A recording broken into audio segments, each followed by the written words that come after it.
So Pro Football Focus released the 101 top players from 2021, graded out by the analytics website Pro Football Focus. Myles Garrett checks in as a top 10 performer, 7th in fact, and you see took over 860 snaps, grades out at a 92.0. Also, just outside of the top 10 for the Browns, checking in at number 11, Joel Bitonio, the guard, was consistently among the top offensive linemen. Remember, he switched over to tackle a couple of games and was the top-graded tackle one of the weeks he played left tackle. 93.8 his grade. Nick Chubb checks in at 36th. You see his grade just over 88. Snaps down a little bit. Remember, Nick Chubb banged up. You see the yards per carry and the yards after contact outstanding as well. And then bottom half of the top 101, another offensive lineman, center J.C. Treader, checks in with an 81.4. Let's welcome in Hayden Grove from the Plain Dealer as well as cleveland.com. And Hayden, when you look at that, 2 of the Browns' 5 offensive linemen in the top 100. Myles Garrett, a top 10 performer.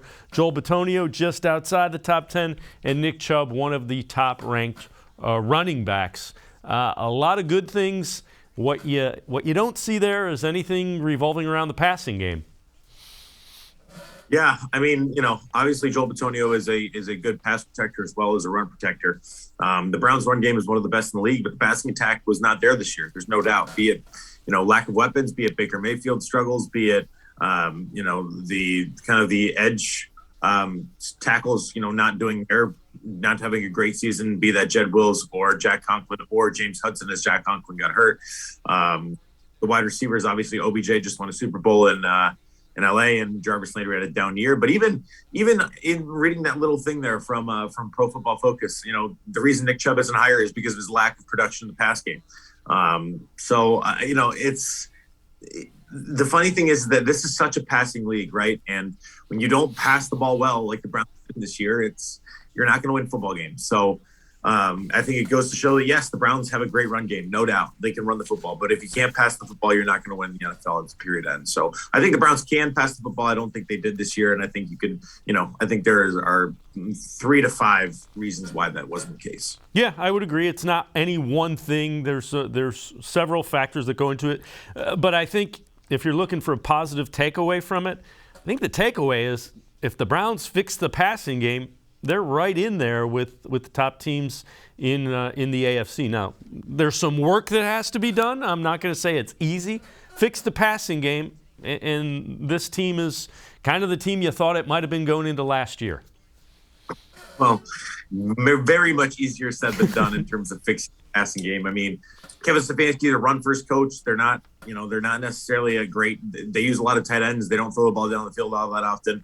Baker Mayfield's got to find his accuracy again, got to find his ability to throw the ball down the field, got to have better footwork, got to see better defenses better. He's got a lot of work to do. And the Browns got to add weapons. They got to add wide receivers. They got to add they got to add legitimate weapons that can get down the field and catch the football. I mean, I think that they have a lot of receivers who, do certain things well, but aren't dynamic enough. I don't think Anthony Schwartz is a good enough pass catcher. I don't think, Donovan Peoples-Jones is a good enough threat to, beat a corner down the field. Yes, he can make contested catches, and that's great. But, Jarvis Landry does a lot of those things well. But will he be here? I mean, he's starting to have, had his first injury this year than ever in his career. So we'll see. There's a lot.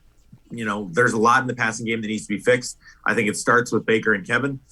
Kevin's got the scheme I didn't think it was there this year.